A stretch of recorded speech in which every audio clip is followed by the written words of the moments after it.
Hello everyone, welcome to my new vlog, mini vlog. আগের ভিডিওগুলো তোমরা কারা কারা দেখেছো অবশ্যই জানিও।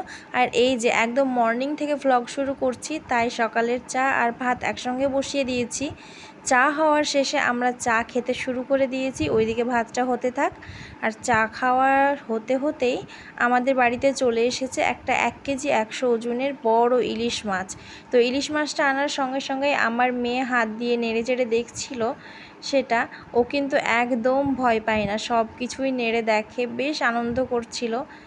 তো ইলিশ মাছটা কাটা ধোয়া করতে করতে এইখানে আমাদের নিজের বাড়ির গাছের ওল তোলা হয়েছে, দেখতেই পাচ্ছ বিশাল সাইজ হয়েছে ওলের।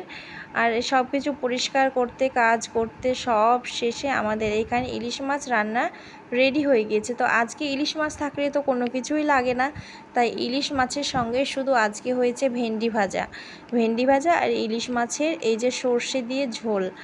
এটা থাকলে কি আর কোনো তরকারি লাগে? তোমরাই বলো, ইলিশের কোন পদটা তোমাদের খেতে ভালো লাগে? ইলিশের ভাজা নাকি সর্ষে ইলিশ নাকি ইলিশের ভাপা? তোমরা তাড়াতাড়ি একটু কমেন্ট করে জানিয়ে দেবে।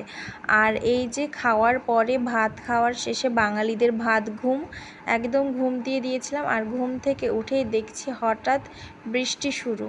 তাই ভাবলাম যে এত সুন্দর একটা আকাশের ছবি তোলার জন্য আমি ফোনটা বের করে একটু ক্যামেরাটা অন করে ছবি তোলার চেষ্টা করছিলাম, কিন্তু ছবিটা খুব একটা ভালো আসছিল না। তো যাই হোক, আমি ঘুম থেকে উঠতে বিকেল পার হয়ে গিয়েছিল, সন্ধে মুখ, সেই কারণে আমি একটু চাল নিয়ে ভাজা করছিলাম। এই চাল ভাজাটা তোমরা কারা কারা খেয়েছো অবশ্যই জানিও। এগুলো যারা গ্রামে বাস করে তারাই জানে যে এটার কত স্বাদ। সত্যি খেতে খুব সুন্দর লাগে। এখানে চালগুলো আমি ভেজে কিছুটা তিলও ভেজেছিলাম, সেগুলো আমি ক্যাপচার করতে পারিনি। তবে চালের সঙ্গে তিল ভাজলে না অত্যন্ত সুন্দর লাগে খেতে। মাখিয়েও নিয়েছি, দারুণ হয়েছিল খেতে।